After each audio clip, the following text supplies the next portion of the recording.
In this short tutorial, I'll show you how to get the new Messenger update on your device. The latest version of Messenger comes with exciting features and improvements to make your messaging experience better. To get started, open up the Apple App Store or Google Play Store, tap on the search bar, and search for Messenger.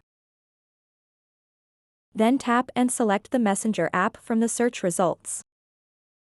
Now you'll see an update button, which means you can update your Messenger app to the latest version. So go ahead and tap on it.